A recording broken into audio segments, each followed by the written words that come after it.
Jesus está reunido aqui e a igreja de Jesus está reunida em todo o Ministério Restauração, em vários países do mundo, tirando um dia para orar e para cultuar a Deus ao ar livre. Glória a Deus! Isso aqui, meus irmãos, é uma conquista de toda a igreja, de todo o corpo de Cristo. Louvado é o nome do Senhor Jesus, meus irmãos, por esse dia, pela visão, pela revelação que Deus deu ao nosso pastor presidente. E nós que estamos inseridos, irmãos, numa igreja que vive essa visão de levar o evangelho de Jesus até os confins da terra. Glória a Deus! O texto é muito simples e diz assim, Lucas capítulo 5 e o verso 15: porém a sua fama se propagava ainda mais, e ajuntava-se muita gente para ouvir e para ser por ele curado de suas enfermidades. Podemos assentar. Esse texto, ele está depois de um milagre, contando a realidade do reino de Deus desde que Jesus começou a pregar na terra. Jesus, meus irmãos, ele sempre atraiu muita gente. Jesus era aquela pessoa, irmãos, que só de olhar para ele nós ficaríamos tocados. Só de conhecer Jesus, alguma coisa ia mudar no nosso coração. Só da gente ouvir sua voz. E existem centenas de aparições de Jesus até os dias de hoje. E todas as vezes que Jesus aparece, alguma coisa acontece. Milagres acontecem, pessoas são transformadas. Islâmicos, muçulmanos se tornam cristãos, entregam sua vida para Jesus. Quando ele aparece, quando alguém ouve e diz, é ele que está falando comigo. É ele que está falando comigo. E foi assim desde o início, meus irmãos. Jesus é tão atraente, tão maravilhoso, que uma vez mandaram prender Jesus. E os soldados que foram prender ele, quando chegaram de volta e não trouxeram o preso, perguntaram, por que não trouxeram? Porque ninguém fala como esse homem. Ele tem uma autoridade que não é uma autoridade da lei. Ele prega diferente de todos os homens. Ele fala e opera milagres. Isso é algo extraordinário. Não temos como prender esse homem. Jesus, meus irmãos, sempre foi buscado por muita gente. As pessoas queriam aprender dele, queriam ouvir dele. As pessoas vinham de longe porque queriam conhecer esse homem que ensinava algo que conseguia mudar o interior das pessoas, que era diferente de qualquer religião, de qualquer conceito. Era uma mudança interior e as pessoas iam, ouviam e aprendiam e ficavam dias e ficavam noites, e iam morar na casa de Jesus e se tornavam discípulos de Jesus e deixavam sua família. Iam, caminhavam a distância que fosse com Jesus. Com Jesus. O apóstolo Pedro disse, Senhor, eu tenho esposa, mas nós deixamos tudo por causa de ti. E Jesus disse, olha, vocês vão receber muitas vezes mais. E ainda vão receber a vida eterna. Glória a Deus, aleluia. Essa era uma das coisas que faziam as pessoas irem em Jesus, ouvir a sua doutrina, ouvir a sua revelação, porque ele trazia para a vida, irmãos, aquilo que estava no coração das pessoas. É algo que só ele consegue fazer, irmãos, mostrar o que nós estamos pensando, o que você está pensando e o que cada um de nós está passando. Ele consegue fazer isso, glória a Deus. E a outra coisa, meus irmãos, que faziam as pessoas procurarem Jesus era por causa dos milagres. Foi extraordinário, irmãos. Existem dois relatos na história de pessoas que nem eram crentes, que nem eram cristãos, mas que testificaram que nos primeiros séculos houve um homem em Israel que operou milagres. Aleluia. que operou muitos milagres, que operou muitas curas e muitos sinais, e a sua fama, meus irmãos, chegou aí muito longe. As pessoas vinham de longe procurar curas, procurar milagres, e se prostravam aos pés de Jesus. Até mesmo aqueles que não eram judeus, quando ouviam falar do milagre e das suas necessidades, eles corriam até Jesus. E hoje, meus irmãos, o mais maravilhoso é que passou 2000 anos e esse evangelho de Jesus, e esse Jesus que nós estamos falando, continua o mesmo e o atual. E continua fazendo as mesmas coisas, meus irmãos, em todo o canto da terra. Aleluia. E por incrível que pareça, multidões ainda procuram Jesus para aprender dele. Aleluia. E nós temos prazer em aprender dele. Ele sempre nos ensina coisas novas. E se nós lermos a Bíblia 100 vezes, nós vamos aprender ainda. E nós ouvimos pregação de manhã, de tarde, de noite, e nós sentimos que ele tem alguma coisa para falar ainda ao nosso espírito. É uma fonte inesgotável. É aquilo que Jesus falou do Espírito Santo. Vai nascer dentro de vocês algo que não se esgota. Ele estava falando do Espírito Santo. O Espírito Santo é aquele que nos enche, nos preenche. E Jesus disse que aquele que achasse essa fonte nunca ia sentir sede, nunca ia se sentir vazio, nunca ia se sentir desesperado, nunca ia se sentir com falta. E é assim, irmãos, a vida dos crentes. Em muitos lugares no mundo, sobre aflições, eles não negam Jesus. Sobre provas, eles não negam Jesus. Sobre qualquer dificuldade, eles encontram eles lá no seu quarto, quando eles dobram o joelho em secreto, e lá está Jesus ouvindo eles. Esse evangelho, meus irmãos, ele começou assim, e ele continua assim todas essas épocas. O evangelho conseguiu suportar o Império Romano. O Império Romano matava os crentes, pendurava, fazia fogueira dos crentes, e queimavam Bíblias e queimavam livros, mas não conseguiram apagar a fé de dentro do coração da igreja. E a igreja está viva, e é a mesma semente lá dos crentes, dos mártires. Nós somos a mesma igreja, glória a Deus. Ainda existem, irmãos, lugares no mundo onde ser evangélico, onde ser crente, onde confessar Jesus se passa por perseguição, por aflição, por lutas, tem que se cultuar de uma forma secreta, mas nesses lugares, irmãos, a igreja continua crescendo. A igreja continua crescendo na China, a igreja continua crescendo, a igreja nunca morreu na Rússia, mesmo com 40 anos de perseguição.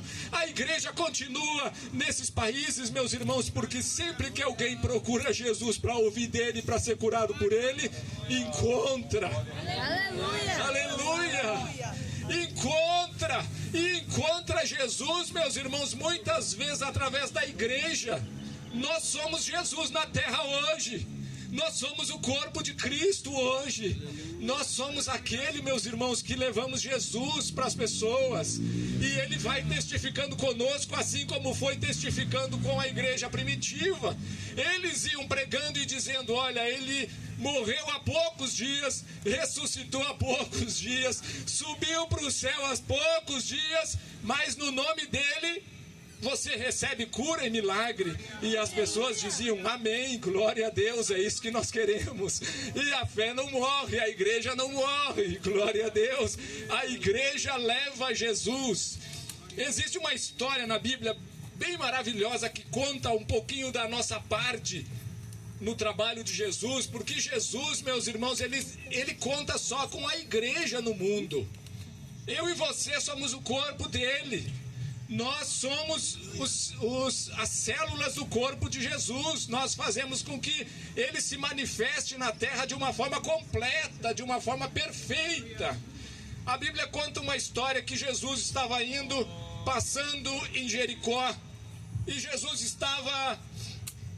Essa história é contada no livro de Mateus, de Marcos e de Lucas. Cada um deles viu a história de um aspecto, de um ponto diferente.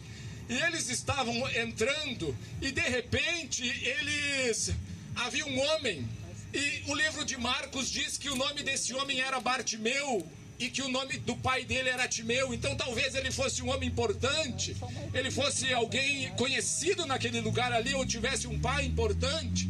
E só que a Bíblia diz que ele morava na beira da estrada, ele morava na beira do caminho, e ele vivia essa vida assim porque ele era cego.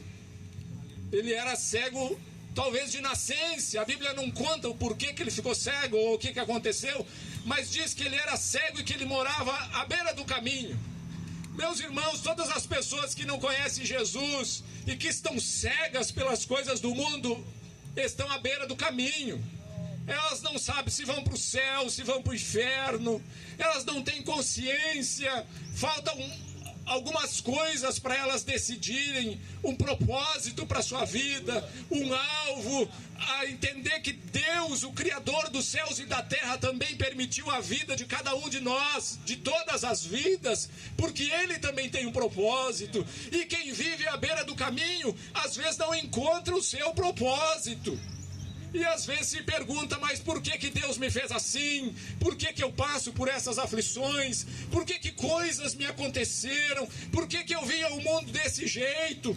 E por que eu passo por isso? E por que eu passo por aquilo? E talvez essa fosse as indagações do cego, dizendo, olha, eu sei que existe uma coisa chamada visão e eu não entendo isso, eu nunca vi. Eu sei que existe alguma coisa além e eu não estou conseguindo enxergar. Quem vai me revelar? Quando a gente vive sem Deus, meus irmãos, quando pessoas vivem sem Deus, elas estão nessa parte da encruzilhada da vida. Há um propósito de Deus para a sua vida, mas você tem que sair da encruzilhada. Há um caminho, e esse caminho a Bíblia diz que Ele é o próprio Jesus. Quem encontra Jesus encontra o caminho e chega à vida eterna e encontra a verdade. Esse homem, ele estava à beira do caminho, e vejam só, meus irmãos, como Jesus sempre contou com a igreja.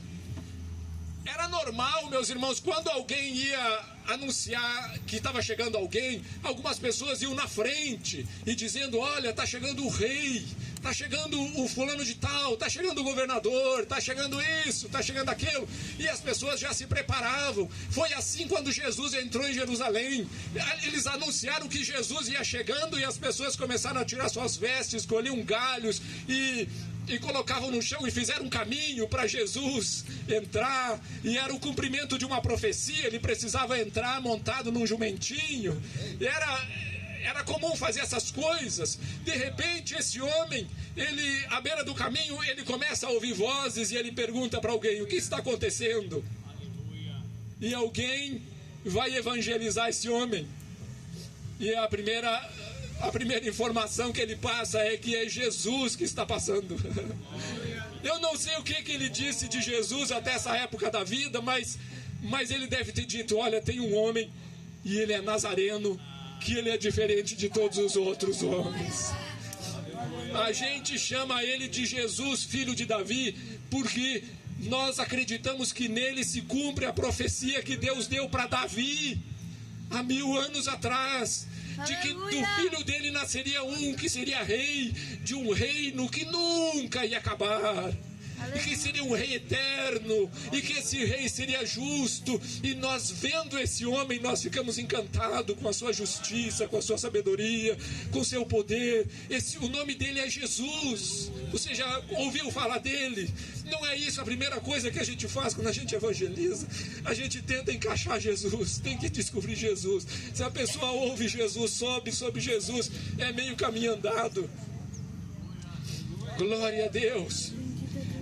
E no livro de Lucas tem um detalhe que ele diz assim, é Jesus o Nazareno que está passando por aqui. Ah, meus irmãos, quando passaram essas duas informações para o Bartimeu, foi o suficiente. Ele disse assim, se esse homem é Jesus, o filho de Davi, e que se ele está passando, eu não posso perder essa oportunidade, porque vai que ele passe. Meus irmãos, nós também anunciamos que Jesus está passando, porque a nossa vida passa, porque oportunidades passam, porque Jesus não está em todo lugar. Jesus não é pregado em todo momento. Nós não vamos encontrá-lo no shopping, nós não vamos encontrá-lo no mercado, nós não vamos encontrar nesse lugar onde Jesus não se concentrou com o seu corpo, somente para se revelar. Esse lugar é a igreja. Aleluia. E Jesus passa por aqui, meus irmãos.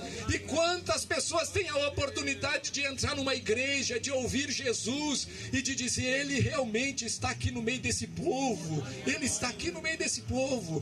Mas a oportunidade passa e eles nunca mais voltam. É como se Jesus passasse por eles e eles perdessem o seu milagre, perdesse a sua oportunidade. E esse homem entendeu isso. Meus irmãos, nós anunciamos que Jesus disse: ouvite em tempo aceitável. É hoje o dia que Ele está ouvindo.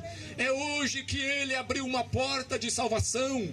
O nosso dia de amanhã não nos pertence. A palavra de Deus diz que é tolice a gente planejar e a gente se orgulhar de planos do amanhã, porque o amanhã não nos pertence. A gente não sabe. Se a gente perde a oportunidade hoje, amanhã não vai ter essa tenda, não vai ter igreja aberta. Eu entendo, meus irmãos, que na volta de Jesus os desviados vão passar por uma angústia tremenda de procurar crentes sinceros e não achar.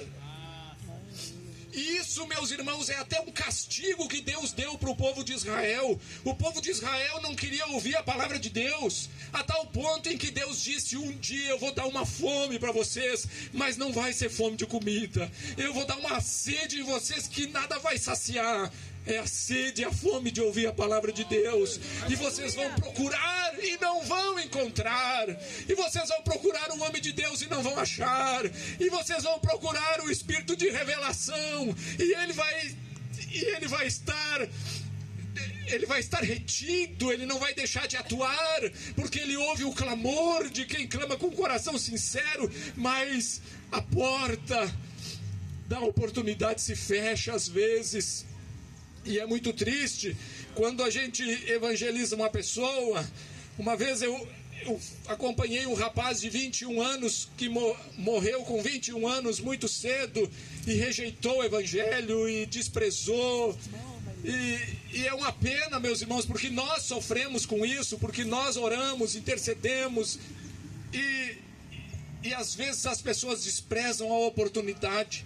Agora esse homem não, esse homem fez o que ele melhor sabia fazer. Ele começou a gritar, dizer: Jesus, filho de Davi, tem misericórdia de mim. Glória a Deus, aleluia. E isso, irmãos, move o coração de Deus.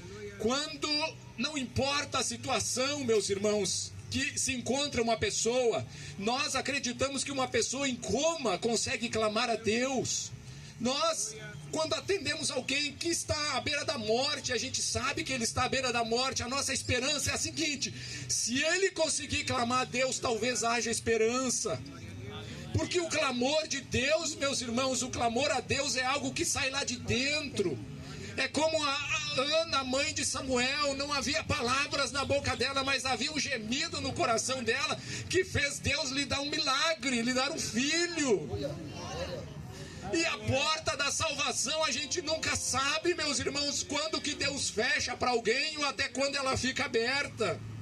Agora, existe uma promessa no livro de Romanos, no capítulo 10, dizendo que todo aquele que invocar o nome do Senhor será salvo, e que aquele que confiar no Senhor não vai ser confundido.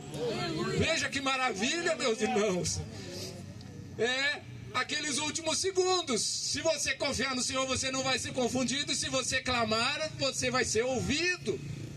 Agora, existem situações da vida, irmãos, em que as pessoas não têm oportunidade para clamar, não têm oportunidade para pedir, não têm oportunidade para se arrepender, não têm oportunidade para reconhecer os seus erros. Existem situações assim, e se isso acontece, não tem o que ser feito.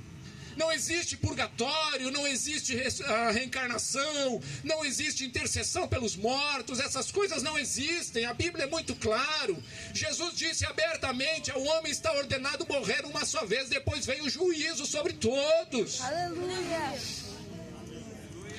Jesus, meus irmãos, em meio à multidão e curando um e curando o outro, era tanta gente, tinha 12 apóstolos e estavam os 12 do lado dele, e de repente Jesus ouviu um clamor que era um clamor diferente.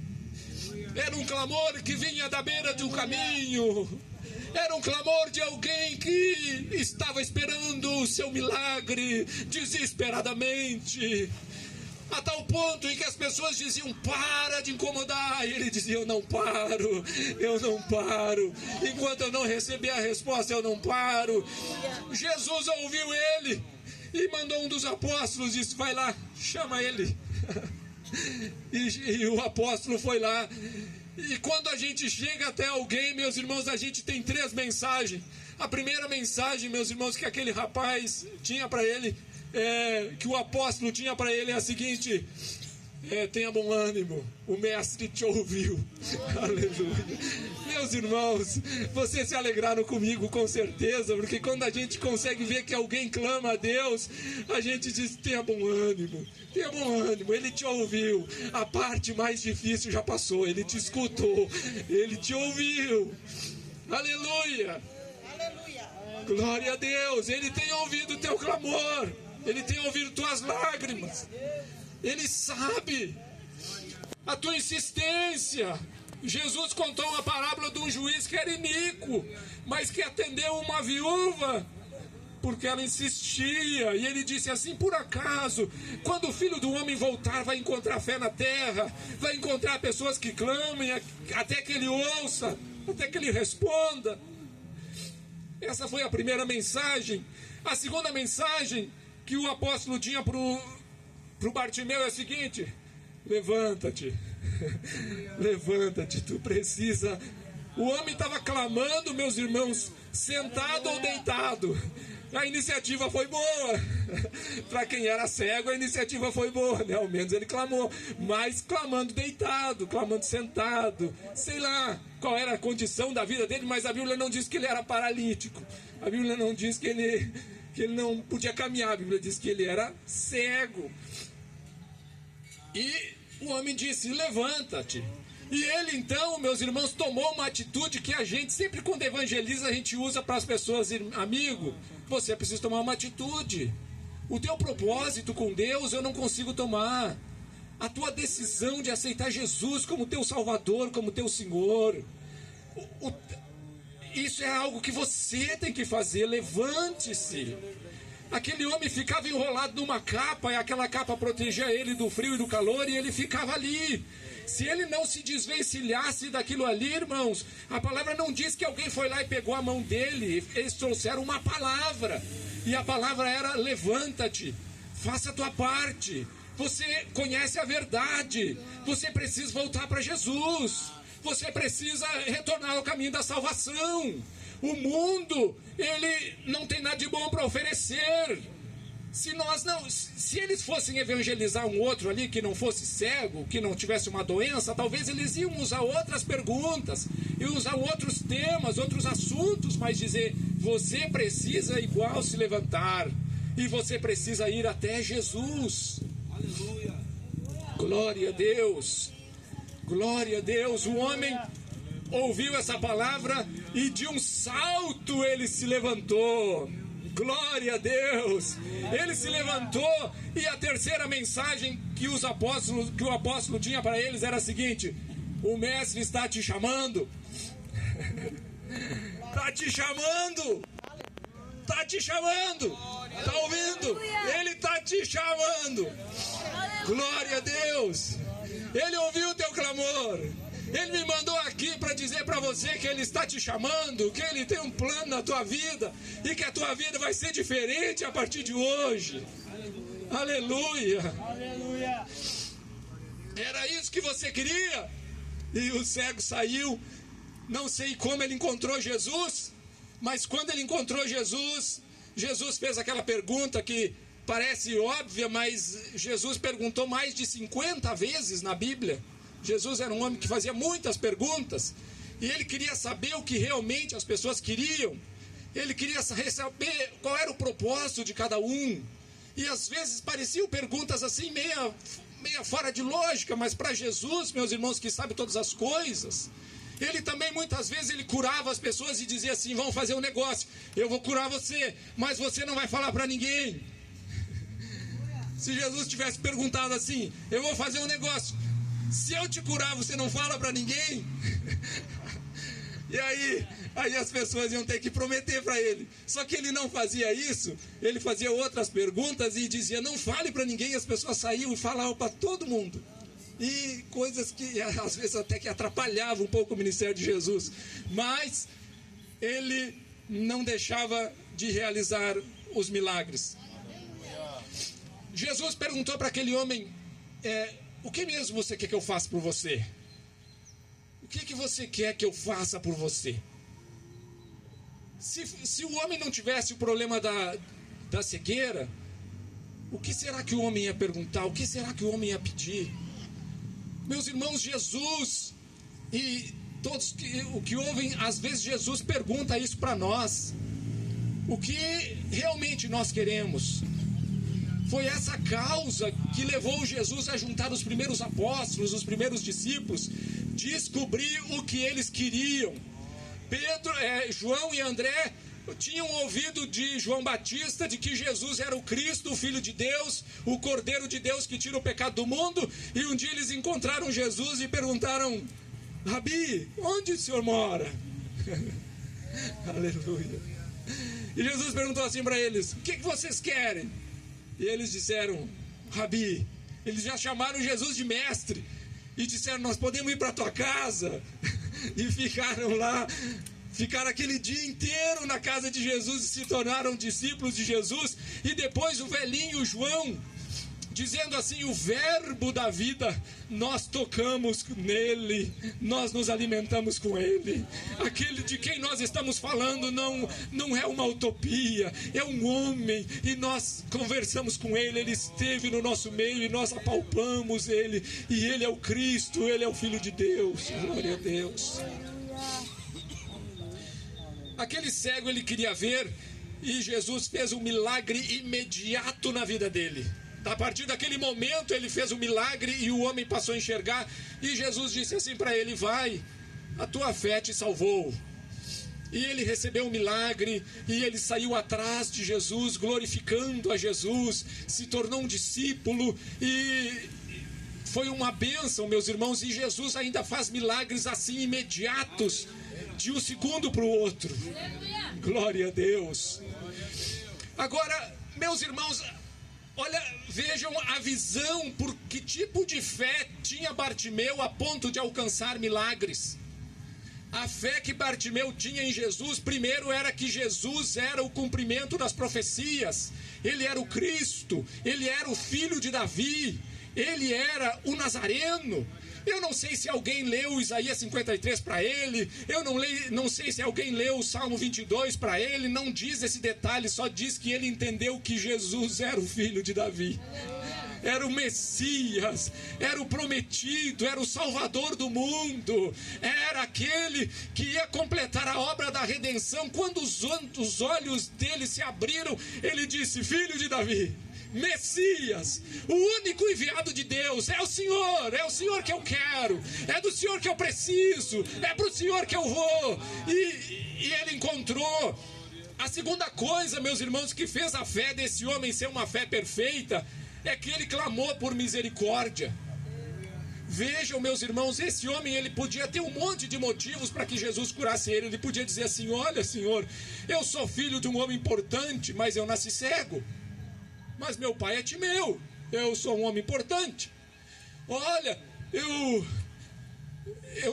eu tenho vários planos, eu queria ser até astronauta se pudesse, mas eu sou cego, o Senhor pode me curar. Eu sou cego, mas eu sou muito inteligente. Ele podia ter apresentado qualquer motivo, qualquer desculpa para que Jesus tivesse misericórdia dele. Mas como a fé dele era uma fé perfeita, ele disse assim: Senhor, filho de Davi, tem misericórdia. E essa é a fé que move milagres, meus irmãos. É nós entendermos que somos miseráveis, que somos pecadores, que não somos dignos da misericórdia de Deus, da graça de Deus, do favor de Deus. Meus irmãos, se Jesus, meus irmãos, vivesse nos nossos dias hoje, talvez algumas pessoas iam vir para cima de Jesus com aquilo que se chama de mimimi. E ficar até insatisfeito com Jesus por dizer assim: Jesus não fez a minha vontade. Como se Jesus fosse um amuleto que tivesse que fazer a vontade de todo mundo. Na Bíblia teve até um homem que uma vez perguntou para Jesus: Jesus, o meu irmão está querendo me lograr, está querendo ficar com uma parte da minha casa. E Jesus disse assim: isso é problema de vocês, sinto muito, não estou aqui para isso, não fui constituído um juiz para essas coisas. Teve um outro homem muito famoso, muito rico, ele era rei, era Herodes. Herodes, quando ouviu falar de Jesus, ele disse: eu preciso conhecer esse homem é tremendo. E ele disse: eu quero conhecer Jesus, porque talvez seja o João Batista que eu matei, mas esse homem está vivo e está fazendo milagres. E quando ele foi procurar Jesus, Jesus fugiu dele e disse: esse homem aí, que Deus me livre dele, esse homem aí, digam para ele que eu faço milagre hoje, amanhã, e no terceiro dia eu termino a obra, mas eu não quero parte com esse homem é uma raposa, esse homem é falso, esse homem eu não tenho parte com ele. Meus irmãos, amigo, toda a resposta que você precisa de Deus é porque Deus tem misericórdia de você. Aleluia, é verdade. É porque Deus tem compaixão e tem amor. Essa mesma história, meus irmãos, contada no livro de Lucas, de Mateus e de Marcos, termina no livro de Mateus dizendo que Jesus ouviu aquele cego movido de íntima compaixão por ele. Aleluia. Parecia, meus irmãos, que a misericórdia de Jesus estava sendo aclamada e buscada e pedida por aquele homem Bartimeu, mas na verdade não. Jesus já tinha amado ele primeiro.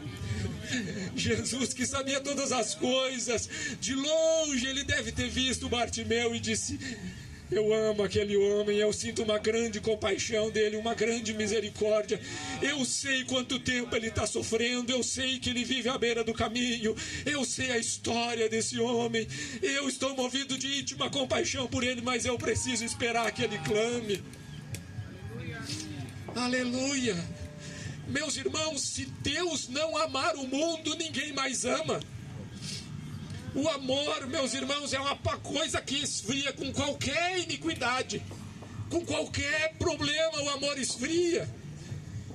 A Bíblia diz que pode até uma mãe esquecer de um filho que ela amamentou, mas Deus não esquece dos seus filhos. Isso é prova do amor de Deus. Meu amigo, meu irmão, se Deus não te ama, ninguém mais te ama.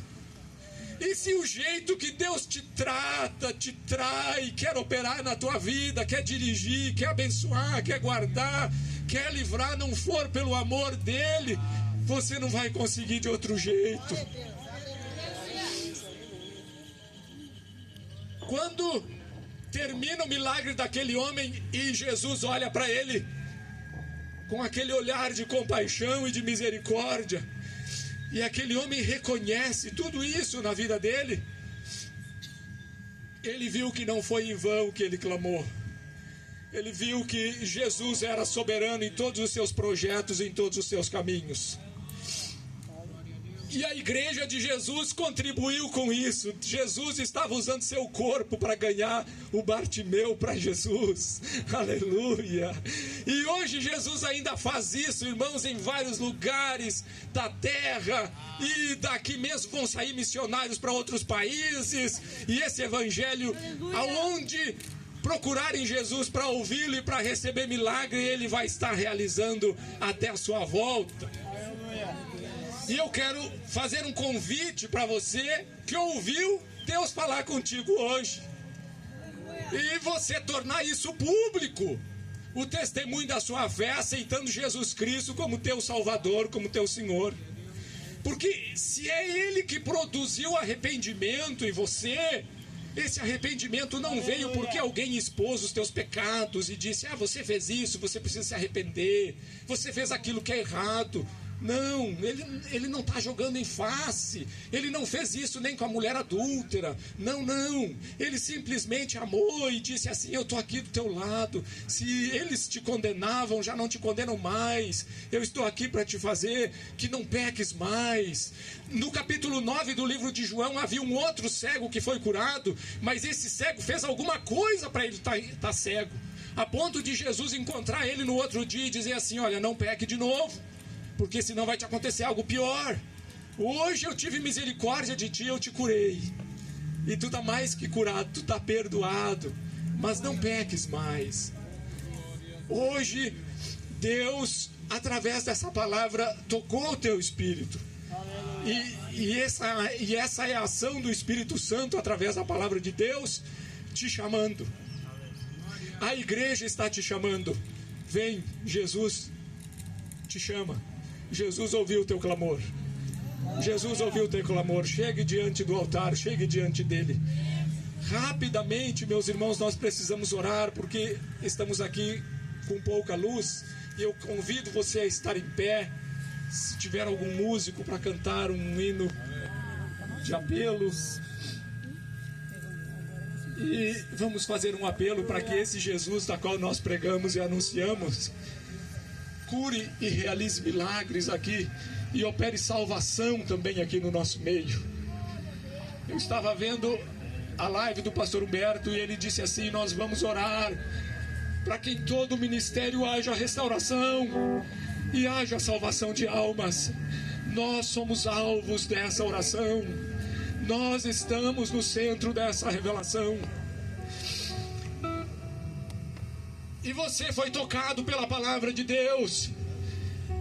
E antes que você pudesse clamar por misericórdia, você já ouviu que Ele está movido de íntima compaixão por você, porque Ele sabe o quanto você precisa dEle. E se você hoje abrir um espaço no coração dEle, no teu coração para Ele, Ele vai fazer morada e as coisas vão mudar. Levanta-te, toma a tua posição. Você está tomando um propósito de vida eterna. As coisas vão ser diferentes a partir de hoje. Se você quer uma oração, passe aqui na frente. Se você precisa de um milagre, passe aqui na frente. Nós vamos fazer justamente aquilo que os apóstolos faziam. Nós vamos fazer as mesmas coisas que a igreja primitiva tem feito, meus irmãos, desde Jerusalém. Orar pelas pessoas para que elas sejam curadas. Hoje eu vi os irmãos orando no microfone, intercedendo, pedindo que Deus fizesse coisas maravilhosas. Você está precisando de uma coisa maravilhosa? Vem à frente, nós queremos orar por você. Deixa aqui junto com a tua, tá? Deus mandou a cura divina, Ele livrou a minha alma da ruína.